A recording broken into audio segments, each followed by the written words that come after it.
If you're here and you need to hit, then you just need to hit from there, straight up, right there, no hesitation. Make it bang. What is it, somebody what's the story in your experience and your skill, and just keep it in the closet and be a happy person for the rest of your life? Why do you feel the need? Happy person for the rest of your life. Right. How long have I been practicing martial arts? Well, over 40 years anyway.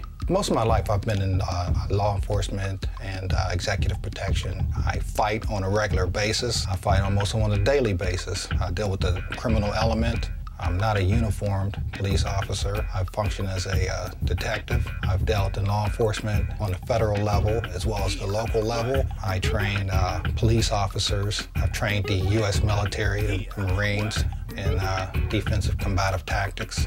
I think I have one or two things to share.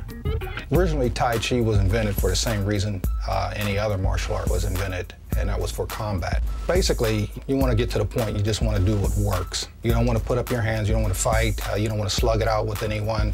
The longer a fight goes on, the more chances that something's going to go wrong. When one begins to study Tai Chi, in the beginning they learn the form, and the form is a tool. The form is to teach you to shift your weight, how to relax, how to sink, how to be smooth. And you're supposed to get to a point where they say with the form it becomes formless, where a posture doesn't look like a posture anymore. If I was to do, say, a ward-off posture, it may look something like this or like this. But in the street, it just may look like I raised my hand. Because what's important is the energy. Ward-off energy, not ward-off posture. The postures are only there to teach you how to generate the specific energies that you need. It's not how fast you can move, how hard you can hit, how big you are, or how strong you are. Can you transfer energy? That's where the damage comes from. How much energy can one human being transfer into another? I would much rather zap a person with the electricity rather than try to beat them down with the cord. The problem with that is there's always someone bigger. There's always a bigger cord out there. So what do you do then when you're not the biggest cord? In a fighting situation, what you want to look at is, does this work on everyone? When I say transfer of energy, I don't mean to inflate my capabilities or skills, but what I'm saying is I use what's called the ground strength. And the strength from the ground, and my body is just a medium or a conduit for that energy to travel through. And to give you a good example, when you lift a weight, a heavy weight, when a power lifter, when they lift heavy weights, they're using the ground. They're pushing downward into the ground to send the weight upward. Since the ground is not going to move, that is their brace. The medium of the technique is their physical body. If I had someone very heavy in front of me who weighs, say, like 400 pounds, and I went to push them, as I pushed forward, they may not move, I may move backwards. However, if I put my back against the wall where I couldn't go anywhere and began to push out, then the wall's not going to go anywhere, but they can, because their 400 pounds is going to move before the wall moves. So I become the medium or the conduit for the strength or the energy. So in Tai Chi, you're learning how to utilize your body in such a way as you can make the connection with the ground strength, pull it up through your body and send it out to use it on someone else, to send that energy that you drew up through your body. Well, in Tai Chi, we fight with what's known as whole body strength. Everything we do, all techniques are whole body through it. You don't punch with just an arm. If you punch and you send your arm out, then you're only hitting with the strength of the arm. And that may not be sufficient in most cases to do the damage that you may need to do while defending yourself. So what you want to do is use your entire body, through the coordination of movement, the continuous movement, and the relaxed movement. Because when you're relaxed, first of all, you're heavier. It's like the difference between trying to lift what they call dead weight. If there was actually a dead person, it'd be more difficult to lift than a live person because it's just dead weight. If you were to pick up like a dumbbell that weighed, say, a pound, and I said, well, do a punch me, or punch in the air with this dumbbell, then you would just punch. It would be no problem whatsoever. But then if I took a dumbbell and it weighed 80 pounds, you wouldn't do it that way. You wouldn't punch because it would pull you off balance, or you probably wouldn't even get your arm all the way extended because the weight is so far away from your body that your arm doesn't have the strength for it. So now what would be required is once you pick up that 80-pound dumbbell, you would find that you would not only hold it close to your body, you would also fix your stance or your legs to take most of the weight so that you could relax your upper body. And now when you punch, you would use your whole body to send that dumbbell out. And even then, you wouldn't extend it too far away because it would be outside your parameter to be able to control it. So now you would hit with your whole body. You would move your whole body as opposed to standing there and reaching out with your hand. You would literally move your whole body to strike the individual. What I'm speaking of is very scientific. When your car runs out of gas, and I know it's happened to you before, you put your hands on the car and you go to push the car. What's the first thing you do? You push down with your feet to send energy out through your hands. Well, that's using the ground strength. And then you use your whole body. You don't stand away and push. You get your body up against it. You might even use your thigh up against it to help get it going. That's whole body energy. In fighting, there are certain elements and strategies that are needed. Once you have this whole body strength and other things that we talked about, you have to be relaxed as one of the elements.